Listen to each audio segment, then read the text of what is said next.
Prime Minister criticised the co-governance coordinator, Elisa Spiropali, demanding more responsibility from district directors in solving the problems of the citizens. Foreign Minister Ditmir Bulshati has used the NATO Foreign Ministers meeting to discuss with diplomats from various countries about the opening of negotiations with Albania and demanding NATO membership for Kosovo.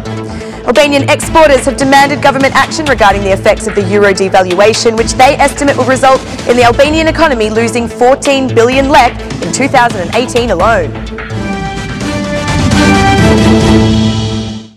Good evening, it's 6 o'clock on Saturday the 28th of April 2018. Welcome to the English edition of Aura News. My name is Alexandra and I'm here to bring you the day's top stories from across the country translated into English. The Socialist Party National Assembly was held today. According to Prime Minister Edi Rama, if the Socialist Party refers to the polls, they will be able to win an election even without doing anything. But despite this, inaction will not be tolerated. The Socialist Party will start a campaign, the same one as the election one, from May to September to communicate with people about their governance and to determine if any ministers or socialist officials should be dismissed. If they are not performing their duties to the required standard, they will be dismissed in September, said Edi Rama. Rama accused the National Coordinator for Co-Governance, Elisa Spiropali, of failing to perform her assignment to identify the directors of the Socialist Party in districts who are not working to help solve the problems of citizens, working only for their own personal interests. Spiropali has not done her job properly regarding the co-governance. These people should already be identified, said Edi Rama. For the Prime Minister, the Cookus case should serve the socialists to better understand when they are behaving arrogantly, while announcing that no future law will be approved without being made fully transparent prior.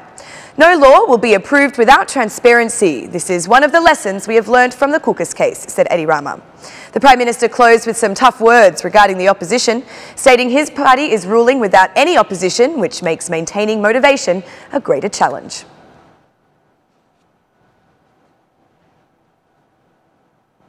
After receiving the positive recommendation for opening negotiations, Foreign Minister of Albania Ditmir Bulshati launched discussions on convincing the individual EU countries to support us in this process. During the meeting of foreign ministers in Brussels, Bulshati presented some of his counterparts with the reforms undertaken by Albania. I have met with Spanish, Norwegian and Greek diplomats, said Ditmir Bulshati. Bulshati demanded, among other things, Kosovo's membership in NATO. Kosovo should be part of NATO, said Ditmir Bulshati.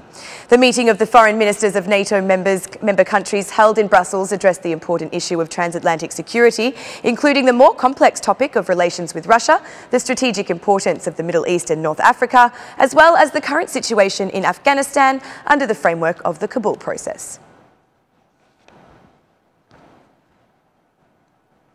At a time when the vetting process has begun to give its first results in the dismissal of judges and prosecutors who have been unable to evidence their wealth, the first reaction of the Union of Judges has been received. In a statement to the media, the newly confirmed chair of the Union of Judges, Gert Hoxha, said judges do support vetting, but called for the removal of political influence in the process. The Union of Albanian Judges expresses its utmost support for the continuation of the vetting process as a guarantee to have a fair, independent and efficient system in the service of the Albanian people. The union asks public opinion, media and politics not to influence the process with unfounded statements. Although at times it may seem to serve the integration of our society into the great European family, most often they in fact distance us more and more from this great family. The European family is one based on the principles of protection and respect for the individual's fundamental rights and freedoms, explained Gert Hoxha. Hoxha said a union representation will now follow every vetting session and demanded that the process be done in accordance with the law.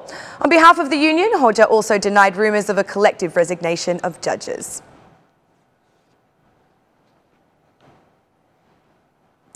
Exporters have officially complained to the government and the governor of the Bank of Albania, Gent Seko, about the financial impact they are suffering as a result of the devaluation of the euro against the local currency.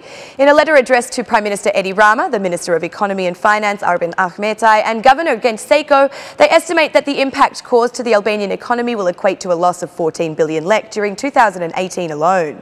It is also determined that the effect will be felt on the state's cash flow, with a loss of 25% of the income produced predicted, equating to an amount of 3.5 billion lek, or 26 million euros.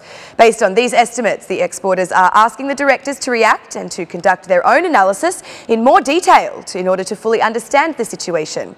Among other things, they seek the setup of a working group to manage the situation created by this accelerated depreciation of our country's export capabilities and the decrease of cash circulation for the entire economy. Following their analysis and studies related to the currency valuation projections, exporters are demanding the Bank of Albania halt the de-euroisation strategy in order to evaluate their options given the scenario the exporters are facing. The effects of de-euroisation could seriously hurt the export and tourism industries, as well as some of the most vulnerable populations, such as the elderly living off remittances.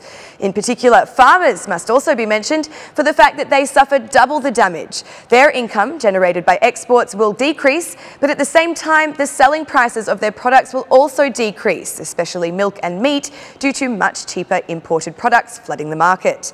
The exporters also predict that the weakening of the euro will translate into higher unemployment levels as a consequence of lower profits.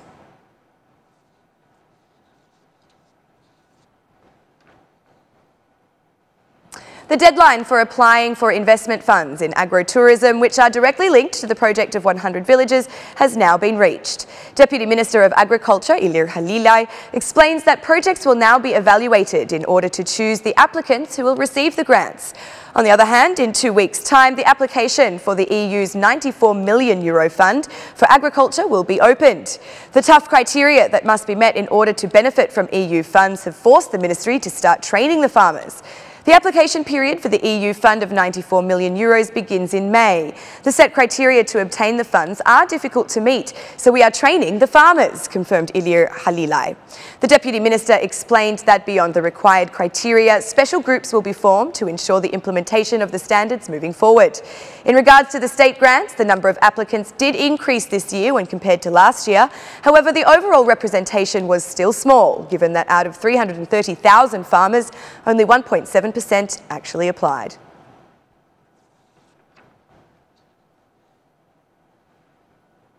Sports grounds in schools will be turned into places for the community. Tirana is the first city in Albania to start implementing the School as a Community Centre project using the sports grounds of the city's schools for young athletes.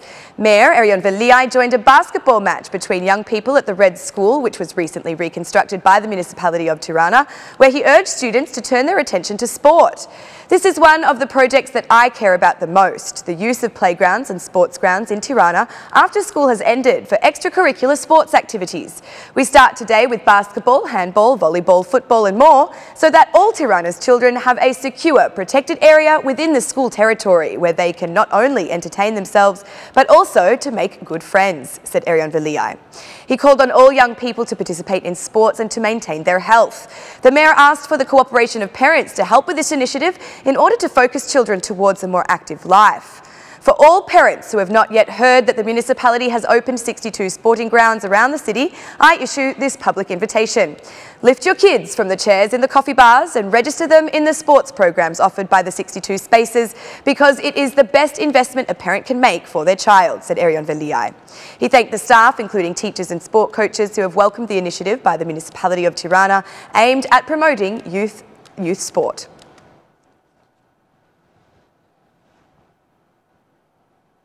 And that's the news across the country today. Thank you for watching our English edition this evening, and be sure to join me again every Monday to Saturday at 6 p.m. for the latest news from Albania. Once again, on behalf of Aura News, thank you and have a lovely weekend.